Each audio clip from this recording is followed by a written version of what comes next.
वैदिक ओरी YouTube channel. आज मैं काफ़ी दिनों के बाद आपके सामने प्रस्तुत हो रहा हूँ।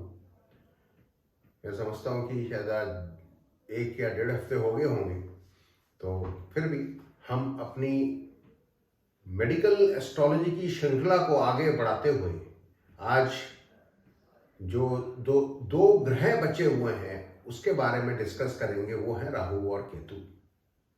इसके आगे बढ़ने से पहले मेरी एक आप सब लोगों से गुजारिश है कि अगर आप लोगों ने मेरा YouTube चैनल वैदिक ओहरी VEDICOHRI अगर ये सब्सक्राइब नहीं किया है तो कृपया करके वहाँ जो एक बेल आइकॉन लगा है उसको प्रेस करके मेरा चैनल सब्सक्राइब करिए, जिससे कि आने वाले टाइम में जब भी कोई मैं नया वीडियो अपलोड करूं तो उसकी नोटिफिकेशन आप लोगों को समय से मिल जाए। तो आज जो टॉपिक हम डिस्कस करने जा रहे हैं वो है राहु और Ketu in terms of medical astrology. आज का जो एपिसोड है वो है एपिसोड नंबर 19। तो एपिसोड नंबर 19 में हम अपनी श्रृंखला का जो लास्ट एपिसोड है मेडिकल एस्ट्रोलॉजी का, उसमें राहु और केतु के बारे में विस्तार से मैं आपको जानकारी दूंगा कि राहु और केतु आपके जिंदगी में एक मेडिकल, आपके बॉडी पार्ट से संबंधित या हाउसेस से संबंधित कहाँ पे क्या चीज में प्रॉब्लम क्रिएट करता है उसके बारे में आज आपको विस्तार से बताने जा रहा हूँ। तो मैं एक अपनी स्क्रीन शेयर आपसे करने जा रहा हूँ। तो ये है हमारी स्क्रीन। जैसा कि दोस्तों ये जो स्क्रीन आप देख रहे हैं, medical astrology effect of the planet Rahu and Ketu. आज इस एपिसोड में मैं 2 प्लैनेट को इसीलिए ले रहा हूं क्योंकि राहु और केतु देखा जाए तो ये है अलग अलग, मगर ये है एक ही बॉडी के 2 पार्ट हैं। इसकी भी एक बहुत पुरानी स्टोरी है कि राहु और केतु दोनों अलग अलग कैसे हो गए। आज मैं उसके बारे में डिस्कस नहीं करूंगा, बट जो बॉडी का जो ऊपरी पार्ट है वो राहु है और जो बॉडी का जो निचला पार्ट है उसको बोलते हैं हम केतु। इस वजह से हम राहु और केतु को एक ही एपिसोड में कवर करने जा रहे हैं।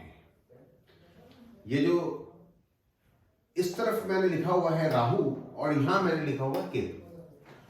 तो जब राहु की महादशा आती है या राहु की जब अंतरदशा आती है, राहु आपकी कुंडली में एफ्लिक्टेड होता है या राहु जिस राशि में बैठे होता है वो अपने दुश्मन की राशि होती है और ऐसे ग्रह के साथ कंजंक्शन बना के बैठा होता है जहां पे उसका गुड प्लेसमेंट नहीं है, तो बहुत सारी प्रॉब्लम्स मेडिकल रिलेटेड आपकी जिंदगी में आती हैं। वैसे ही केतु के बारे में भी, अगर केतु एफ्लिक्टेड है आपके जन्म कुंडली में और केतु की महादशा, अंतरदशा या प्रत्यंतर दशा चल रही है, तो उसमें जो प्रॉब्लम्स आपके बॉडी में आएंगी या जो डिजीजेस आपको होंगी, तो उसके बारे में भी मैं आपको आज जानकारी दूंगा। तो पहले हम लेते हैं राहु। ये जो राहु है, ये मैंने आपको पहले बताया था, इसका जो एलिमेंट है एयर और केतु का भी एलिमेंट है एयर। तो ये जो 2 साल से आप देख रहे हैं कोरोना काल में कि इतनी मौतें हुई हैं, इतनी प्रॉब्लम्स हुई हैं, इसने पूरे विश्व को लॉकडाउन में ढकेल दिया है। ये जो बीमारी है कोरोना, ये बेसिकली इस एयर के कारण है, आपकी सांसों के कारण में है। ये हवा से हवा फैलती है। तो इससे हम एक निष्कर्ष में इतना तक तो पहुंच सकते हैं कि जो कोरोना है ये किसी न किसी तरीके से राहु और केतु से कहीं ना कहीं इसका संबंध है। कि राहु जो है इसको हम धुआं भी बोलते हैं। जैसे फॉर एग्जांपल अगर आपकी लग्न कुंडली में राहु सेकंड हाउस में है तो आप ये मान के चलिए कि वो बंदा या बंदी सिगरेट जरूर पिएगी या सिगरेट जरूर पिएगा, उसके हाथ में सिगरेट होगी, धुआं होगा, बिकॉज जो सेकंड हाउस है आपकी कुंडली में अगर उसमें राहु अगर आपका है तो वो वैसा बंदा अपनी लाइफ में सिगरेट का सेवन जरूर करेगा। मदिरा का तो सेवन जो करेगा करेगा, बट राहु के होने पर ये धुआं इसका सेवन जरूर करेगा। उसी हिसाब से आज जो कारक तत्व हैं राहु के उसके बारे में हम थोड़ा सा मैं आपको जानकारी दे दूं। राहु इज ए कारका of your breathing. Breathing means सांस, इसको आप इससे लिंक करिए एयर को। इट इज ए कारका ऑफ योर ब्रीथिंग। इसको मैंने एयर से लिंक किया, जो इसका मतलब ये हुआ कि जितनी भी ब्रीथिंग रिलेटेड प्रॉब्लम्स अगर आपके लाइफ में है, आपकी जिंदगी में है, तो it is just because of the Rahu. उसी हिसाब से राहु इज ए कारका ऑफ योर लेग्स। आपके जो पैरों का जो कारक है वो भी राहु ही है। उसी हिसाब से राहु इज ए कारका ऑफ योर नेक। आपके जो गर्दन का जो कारक है वो भी राहु ही है। और आपके जो लंग्स का बहुत सारे कारक होते हैं, बट राहु भी एक जो ग्रह है जो आपके लंग्स का कारक भी है। बट क्यों? Again this lungs is being directly linked with your air, सांस। राहु इज ए कारक ऑफ द अल्सर। जो अल्सर फॉर्मेशन आपकी बॉडी में होती है, बहुत बार आपने सुना होगा कि सब अल्सर हो गया, तो उसका जो कारक तत्व है वो राहु ही है। और ये सबसे जो डेंजरस पार्ट आज के दिन आप देखते होंगे कि ये जो कैंसर है ये आम हो चला है, आम। किसी को भी कैंसर आप देखते होंगे साहब, वही कीमोथेरेपी कराने गया हुआ है, उसको इस बॉडी पार्ट का कैंसर हो गया, वहां हो गया। तो इसका जो मेन कारक तत्व है वो है राहु। कितना इंपॉर्टेंट प्लैनेट है ये राहु। आप ये देखिए, 20 का जो कैंसर का जो कारक तत्व है वो राहु ही है। जो आपकी जो ब्लिस्टर स्प्लीन है उसका कारक भी राहु है। और ये कैटरेक्ट आम तौर पे आपने देखा होगा, जब एज हो जाती है अराउंड 55-60 के आसपास जब एज होती है तो आंखों की एक प्रॉब्लम आ जाती है, उसको बोलते हैं कैटरेक्ट। जो ओरिजिनल लेंस है आपके आंखों के अंदर वो उसमें एक परत जम जाती है धुंधलेपन की, तो उससे क्या है कि आप ठीक से देख नहीं पाते। तो जो ऑप्थेल्मोलॉजिस्ट होते हैं वो क्या करते हैं कि जो आपके जो ओरिजिनल लेंसेज है आपके आंखों का उसको निकालते हैं और एक इंट्राओकुलर लेंस करके एक आर्टिफिशियल लेंसेज हैं। बहुत तरीके के इंट्राओकुलर लेंसेज आए हैं, anterior chamber, posterior chamber lenses, then phaco lenses, बहुत सारे तरीके के लेंसेज हैं। उसको इम्प्लांट कर देते हैं ये आपके कैटरेक्ट में, जिससे कि आपको अच्छा दिखना चालू हो जाता है। तो cataract is also one of the karak of Rahu. उसी तरीके से जो स्टेमरिंग है, बहुत आपने देखा होगा अपनी जिंदगी में, आदमी काफी लोग स्टेमरिंग करते हैं, ठीक से बोल नहीं पाते, उसका भी जो मेन कारक है राहु ही है। और राहु उसी तरीके से जो डिप्रेशन, आपने देखा होगा कि आज के जमाने में बहुत लोग डिप्रेशन में चले जाते हैं। डिप्रेशन में जो आदमी चला गया उसको इमोशनल इम्बैलेंस भी आप बोल सकते हो। माइंड और काम नहीं करता, माइंड और हार्ट का जो सिंक्रोनाइजेशन है वो ठीक नहीं है। तो ये डिप्रेशन का जो कारक भी है वो भी राहु ही है। तो इस तरीके से आपने देखा कि राहु कितने इंपॉर्टेंट ऑर्गन्स, डिजीजेस को कंट्रोल कर रहा है। तो इसका बॉडी अपने कुंडली में अच्छा होना बहुत ही जरूरी है, नहीं तो फिर इसकी रेमेडीज आपको करनी पड़ती है सो दैट ये सब प्रॉब्लम्स आपकी लाइफ में ना आए। उस हिसाब से जो केतु है, this is also the air. जो जैसे राहु एयर है तो केतु भी एयर है। और ये जो प्लेनेट है Ketu, it is a planet of the intuition. अगर आप एक बात मान के चलिए, आपकी जिंदगी में अगर आपका केतु अच्छी जगह प्लेस्ड है तो आप ये मान के चलिए कि आपकी intuition power is going to be very very strong. आप अपनी इंट्यूशन से ये तक पता लगा सकते हैं कि आने वाले टाइम में क्या होगा क्या नहीं होगा। जो बंदे से आप बात कर रहे हैं वो आपके लिए फेवरेबल है नहीं है।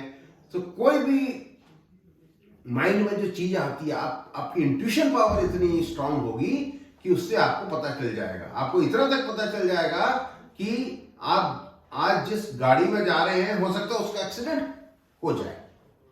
आपको इतना भी पता चल जाएगा कि आज ये जो बंदा आपसे या कोई भी आपसे मिलने आए हैं, ये आपके हित में है कि आपके हित में नहीं है, इससे डीलिंग करनी चाहिए कि नहीं करनी चाहिए। तो ये जो केतु है, this is the karak of your mysterious disease also. ऐसी डिजीज जो दिखाई ना दे, जो एक मिस्टीरियस टाइप की डिजीजेस है, जिसको डायग्नोस करना बहुत मुश्किल है। दिखाई ना दे वाली बात नहीं मैं इसको बोलूंगा, मैं इसको इस तरीके से बोलूंगा कि ऐसी डिजीज को डायग्नोस करना बहुत डिफिकल्ट है। अब एक बात मान के चलिएगा कि जिसको भी केतु रिलेटेड प्रॉब्लम्स होंगी, तो पहले वो आदमी अगर पहला किसी डॉक्टर के पास जाएगा, वो डॉक्टर उसको डायग्नोस नहीं कर पाएगा। ऐसे बंदे को दूसरे या तीसरे डॉक्टर के पास जाएगा, तभी वो डिजीज डायग्नोस होगी। ये केतु की सबसे मेन इंपॉर्टेंट चीज है। अगर कोई डिजीज पहले डॉक्टर से डायग्नोस नहीं हो पा रही है, उसको दूसरे या तीसरे डॉक्टर के पास जाना है, तो आप ये मान के चलिए he is being afflicted by Ketu. Ketu की प्रॉब्लम से, केतु के बैड इफेक्ट से ऐसा हो रहा है। एंड द कारका of the Ketu is your abdomen. जो बॉडी का जो एब्डोमेन का जो पार्ट है, एब्डोमेन एंड क्लॉस दोनों का, जो बॉडी का जो एब्डोमेन का जो पार्ट है, जिसमें बहुत सारे चीजें आती हैं एब्डोमेन में, उन सब का कारक केतु ही है। केतु इज अ कारक ऑफ द लंग्स ऑल्सो। चूंकि यार ये दोनों अलग अलग टाइप नहीं है, एक ही बॉडी के, तो ये भी लंग्स का कारक है, ये भी लंग्स का कारक है। और जो हाई फीवर आता है, आपने देखा होगा कि साहब फीवर बहुत हाई हो गया, फीवर कम ही नहीं हो रहा है। इवन आपकी जो कोरोना है, उसमें भी सबसे इंपॉर्टेंट क्या है, पहले फीवर ही तो आता है। तो ये जो हाई फीवर का है, इसका कारक तत्व भी केतु के पास है। एंड केतु इज अ कारक for your I problems also. यहां तो कैटरेक्ट है, this is also one of the I diseases. But सिर्फ एक कैटरेक्ट की बात नहीं होती, आई में तो काफी कुछ होता है। रेटिना भी होता है, आपके एक डायबिटिक रेटिनोपैथी भी होती है। बहुत सारी problems related with the eyes is also the karak of the Ketu. Ketu is the karak for the ear problems also. आपकी जो ईयर की जो प्रॉब्लम्स है, उसका कारक भी केतु के पास ही है। और जो आपका स्टमक पेन, जब एब्डोमेन का कारक है, तो नेचुरली जो स्टमक पेन जो होता है, जो काफी होता है, तो वो केतु के कारण ही होता है। आपकी जो फिजिकल वीकनेस, कमजोरी लगना, आपने देखा होगा कि आजकल आम लोग बोलते हैं बहुत यार कमजोरी लग रही है, कुछ ऐसा है कि मल्टीविटामिन खाया जाए, तो it is just because of the Ketu. Your brain disorder, आपके जो ब्रेन का जो डिसऑर्डर होता है, आपके जो ब्रेन्स में जो प्रॉब्लम्स आती हैं, वो केतु के कारण ही आती है। इवन जो पेट पे जो कीड़े होते हैं, इंसेक्ट्स इन द इंटेस्टाइन, आपने देखा होगा कि आपके कभी डॉक्टर्स बोलता है यार आपके पेट में कीड़े हैं, इसका आप दवाई खाओ, तो उससे क्या होता है कि स्टमक पेन होता है। अगर पेट में कीड़े हैं, आप देखोगे यार हमारा स्टमक बहुत पेन हो रहा है, समझ में नहीं आ रहा है स्टमक क्यों पेन होता है। बाद में पता चलता है कि नहीं भैया ये तो पेट में कीड़े हैं, जब आपने स्टूल टेस्ट कराया वहां आपने देखा पेट में कीड़े हैं, इस वजह से स्टमक पेन हो रहा है। देखिए हर चीज इंटरलिंक्ड है, it is just because of the Ketu. तो आज दोस्तों हम आपके मेडिकल एस्ट्रोलॉजी के जो जितने भी 9 प्लैनेट्स थे, उसके बारे में आज की जो श्रृंखला है, उस श्रृंखला को हम अगर जोड़ दें तो सारी की सारी चीजें मैंने आज आपको कंप्लीट कर दी।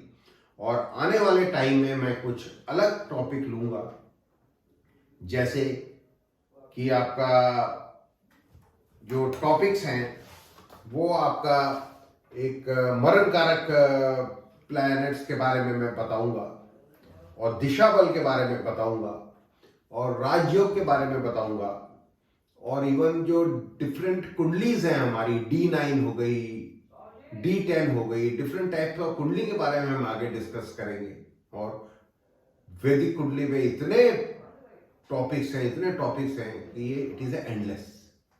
तो आज मैं यहां ही विराम लेता हूं और आप सब लोगों को एक गुजारिश करता हूं कि मेरे जो चैनल्स हैं, मेरी जो एपिसोड्स हैं, इसको समझिए, इम्प्लीमेंट करिए, जानिए और अपनी वैदिक एस्ट्रोलॉजी का जो एक एजुकेशन जो है उसको आगे बढ़ाइए। धन्यवाद।